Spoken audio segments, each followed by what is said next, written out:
Hello everyone, welcome back to our One Step podcast. In this podcast, we are going to talk about relative pronouns. මේ podcast එකේදී අපි කතා කරන්නේ relative pronouns ගැන. අපි මේ ඉස්සෙල්ලා publish කරපු podcast වල කිව්වා වගේ ඉංග්‍රීසි භාෂාවේ pronouns වර්ග කිහිපයක් තියෙනවා. ඒ අතරින් එකක් තමයි මේ relative pronouns කියලා කියන්නේ. lesson එකට යන්න ඉස්සෙල්ලා මතක් කරන්න ඕන අපේ One Step home page එකේ startup course එක යටතේ අපි relative pronouns ගැන ඔයගොල්ලෝ publish කරලා තියෙන ඔක්කොම study materials refer කරන ගමන් මේ podcast එකට අහුම්කම් දෙන්න. So before we go into this lesson, I have to remind all of you to visit our One Step homepage, and under there in the startup course, we have provided all the study materials related to this lesson. While you are listening to them, please listen to this podcast to get a clear understanding of this lesson. So under relative pronouns, the 5 main commonly used relative pronouns in the English language are who, whom, whose, which and that. මේවා තමයි අපි ඉංග්‍රීසි භාෂාවේ බහුලවම භාවිත relative pronouns වර්ග පහ. මේ පහට අමතරව where, when සහ why කියන වචන තුනද අපි relative pronouns යටතේ කතා කරනවා. Relative pronouns are used after a noun, and they are used to introduce a relative clause, where it in turn describes about the person or thing that we are talking about. It is the relative clause which gives us further information about the person or thing that we are talking about. Relative pronoun එකකින් කරන්නේ relative clause එකක් හඳුන්වා දෙන එක. ඒ relative clause එක මගින් තමයි අපි කතා කරන පුද්ගලයා හෝ වස්තුව පිළිබඳ වැඩි තොරතුරක් ලබා දෙන්නේ. The girl who is in a pink frock. මෙතන relative pronoun එක තමයි who කියන්නේ. ඒකෙන් අපි කතා කරන noun එක නැත්නම් girl කියන noun එක ගැන වැඩි විස්තරයක් දෙන්න තමයි ඒක අපි මෙතන යොදා ගන්න. The teacher who wears a sari.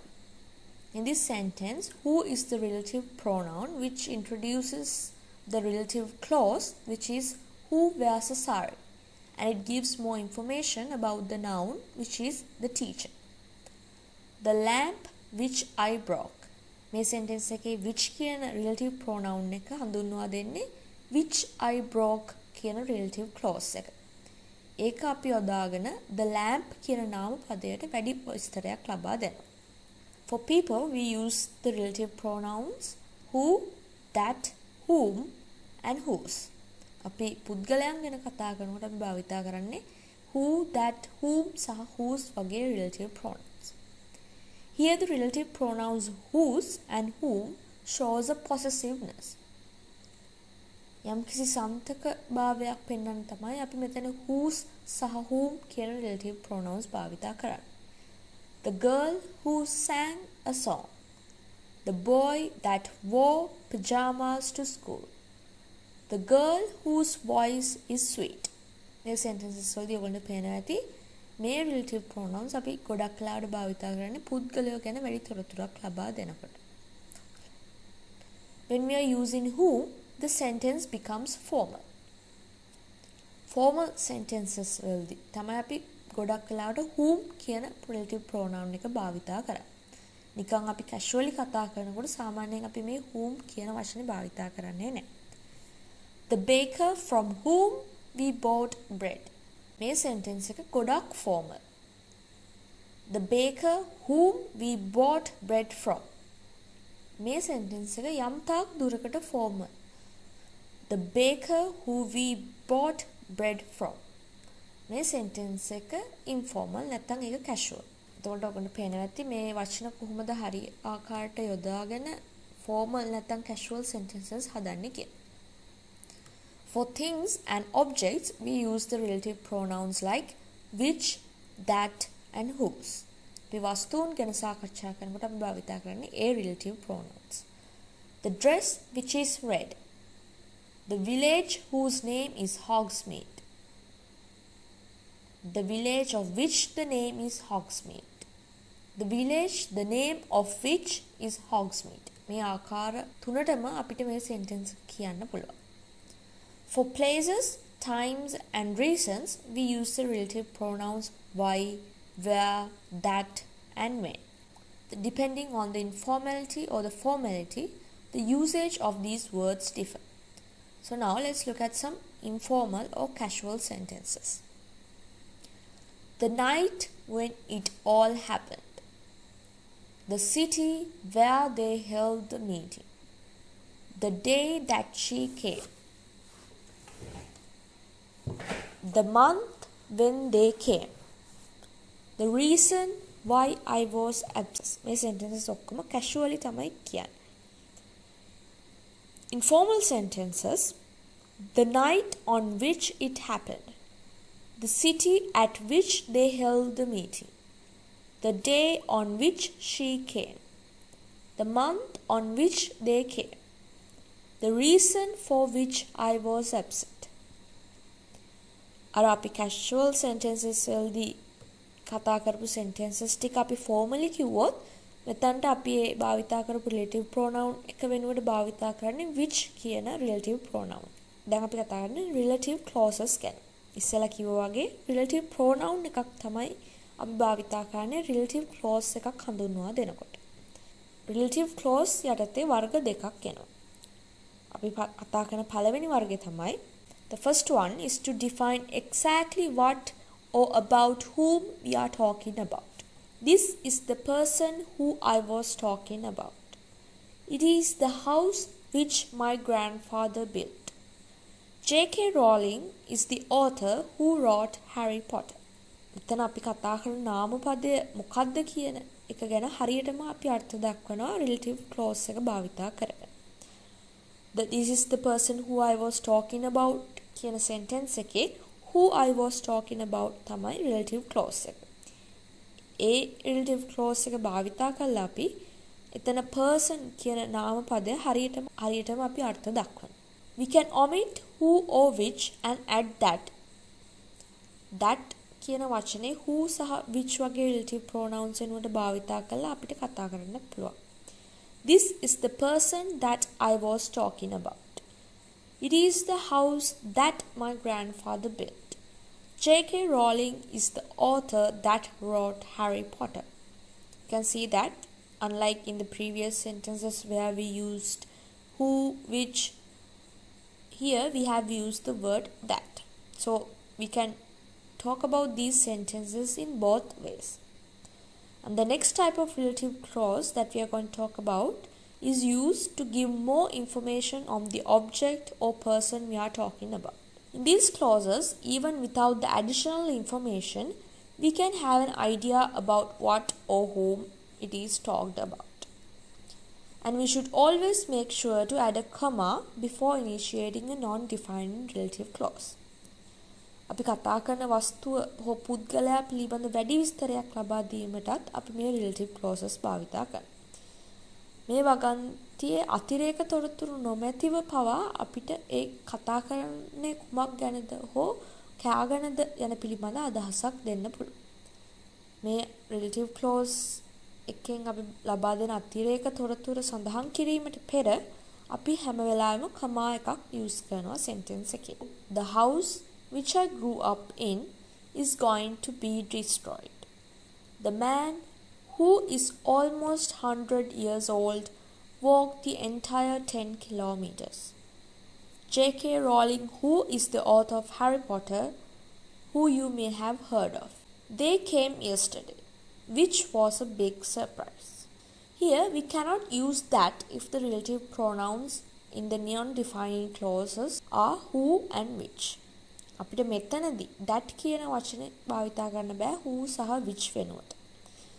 J.K. Rowling, who is the author of Harry Potter, that you may have heard of. This sentence is incorrect because we have used that instead of who. The village which is named Hogsmeade that I visit regularly is a very pretty place. ඉස්සෙල්ලා කතා කරපු example එක වගේ මේ sentence එකත් වැරදි. අපි that කියන වචනේ use කරලා තියෙන හින්දා. Sometimes with the pronoun which, it will give additional information about the entire sentence rather than on just the noun. අමහර අවස්ථාවලදී which කියන pronoun එක අපි භාවිතා කරොත් එතනදී ඒ මුළු sentence එක ගැනම වැඩිදුර තොරතුරක් ලබා දෙන්න පුළුවන්. ඒ අපි කතා කරන නාමපදයේ පිළිබඳ පමණක් තොරතුරු ලබා දෙනවට වඩා. The neighbor who came in yesterday to the house next door gave us a visit today, which was very surprising. මෙතන which කියන relative pronoun එක භාවිතා කරලා අපි ආරම්භ කරලා තියෙන relative clause එක මගින් මේ මුළු sentence එකටම අමතර තොරතුරක් ලබා දෙනවා. Now let's talk about when to drop these relative pronouns. අපි ඊළඟ section එකේදී කතා කරන්නේ මේ relative pronouns නැතුන් අපි කොහොමද sentences හදන්නේ කියලා. ඒකට යන්න ඉස්සෙල්ලා මතක් කරන්න ඕන අපේ one step home page එකේ startup course එකේ යටතේ අපි මේ relative pronouns ගැන publish කරලා තියෙන ඔක්කොම study materials refer කරන ගම මේ podcast එකට අහුම්කම් දෙන්න. We can drop the relative pronoun in informal situations or in spoken English. But in formal English, it is always best to not drop it. සාමාන්‍යයෙන් casually කතා කරනකොට අපිට මේ relative pronoun එකක් නැතුම් කතා කරන්න පුළුවන්. ඒත් අපි formal sentences හදනකොට ඉංග්‍රීසි භාෂාවේදී relative pronoun එකක් දැම්මොත් ඒ effect එක වැඩියෙන් ලබා දෙනවා ඒ sentence එකට. So, what are the relative pronouns that we can drop? අපිට අතහැරිය හැකි relative pronouns මොනවාද? Who, whom, that, which වගේ relative pronouns නැතුම් අපිට casual sentences හදන්න පුළුවන්. So now let's see when we can drop them. In informal and spoken English, when the information that you are discussing is related to the object of the sentence, we can drop these relative pronouns. The person whom or who I asked directions from. In this sentence, the person is the indirect object of the verb asked. Hence, we can drop the relative pronoun and form the sentence as the person I asked directions from. The person whom or who I asked directions from කියන sentence එකේ අපිට whom සහ whom කියන relative pronouns අතහැරලා දාලා මේ sentence එක කියන්න පුළුවන්. එතකොට sentence එක එන්නේ the person I asked directions from. මේ sentence එකේ asked කියන ක්‍රියාපදයට indirect object එකක් තමයි the person කියන නාමපදය. We can drop when and why in the following sentences. The month when we went there. In this sentence, we can drop when and form the sentence as the month we went there. The next example, the reason why I went there. And it can be formulated by omitting the relative pronoun why as the reason I went there. මේ ඔක්කොම sentences වලදී indirect වස්තුවක් සහ ක්‍රියාපදයක් තියෙනවා. ඒ අතරමැදියට අපි යොදාගෙන තියෙන relative pronoun එක නැතුවද අපිට sentence එක හදන්න පුළුවන්. And next we are going to talk about how we cannot drop them. At what situations should we not drop the relative pronoun? අපිට relative pronouns නැතුව බැරි අවස්ථා දැන් අපි බලමු. When the information we are discussing is related to the subject, we cannot form the sentence without a relative pronoun. The person that or who I met that day. Here the person is the subject of the verb met. The girl who wore the red dress. Here the girl is the subject of the verb wore. The village which is called Hogsmeade. Here the village is the subject of the verb is. මේ sentences වලදී ඔයගොල්ලෝ පේනවා ඇති sentence එකේ තියෙන ක්‍රියාපදයට direct subject එකක් තියෙනවා නම් අපිට relative pronoun එක add කරන්නම වෙනවා. But when we say the person from whom I asked directions, we cannot omit whom when it is next to the preposition from. මෙතන from කියන preposition එකත් එක්ක තියෙන whom කියන relative pronoun එක අපිට නැති කරන්න බෑ මේ sentence එකේ. Now let's talk about relative pronouns and prepositions. Prepositions can come with which, whom, and that. When prepositions come with which and whom, it can come at the beginning of the relative clause. Preposition එකක් which සහ whom වගේ relative pronouns එක පටන් ගන්න relative clause එකක දිනනකොට ඒක relative clause එකට ඉස්සෙල්ලා relative clause එක introduce කරන්න යනකොට relative pronoun එකට ඉස්සෙල්ලා තමයි preposition එක එන්නේ. We had a camera with which we used to take pictures all the time. මේ sentence එකේ which we used to take pictures of all the time කියන්නේ relative clause එක. ඒකට ඉස්සෙල්ලා තමයි with කියන preposition එක ඇහිලා තියෙන්නේ. She took him to a fortune teller from whom he heard many false predictions. මේ sentence එකේදී ඔයගොල්ලන්ට පේනවා ඇති from කියන preposition එක ඇහිලා තියෙන්නේ relative clause එකේ මුලට. At times the preposition can come at the end of the relative clause also. සමහර අවස්ථාවලදී relative clause එකේ අගටද preposition එකක් එන්න පුළුවන්. We had a camera which we used to take pictures all the time with. මෙතන with කියන preposition එක ඇහිලා තියෙන්නේ sentence එකේ අගට. She took him to a fortune teller whom he heard many false predictions from. මෙතන from කියන preposition එක ඇහිලා තියෙන්නේ sentence එකේ අගට. With that, the preposition should always be at the end of the relative clause. That කියන relative pronoun එකත් එක්ක හැමතිස්සෙම preposition එක එන්නේ relative clause එකේ අගට. I have no memory of the place that I got my tattoo from. We had a camera that we used to take pictures all the time. And with that, we have come to the end of this lesson. Before we wind up, I would like to remind you all to visit our one-step homepage. And under there, in the startup course, we have provided all the study materials related to this lesson. Please refer them while you are listening to this podcast to get a good understanding of this lesson. මෙතනින් අපි relative pronouns ගැන podcast එක අවසන් කරනවා. අපේ one step homepage එකේ startup course එකේ යටතේ අපි මේ relative pronouns ගැන publish කරලා තියෙන ඔක්කොම study materials refer කරන ගමන් මේ podcast එකට අහුම්කම් දෙන්න. Thank you for joining with us. Stay tuned in for more podcasts related to upcoming lessons.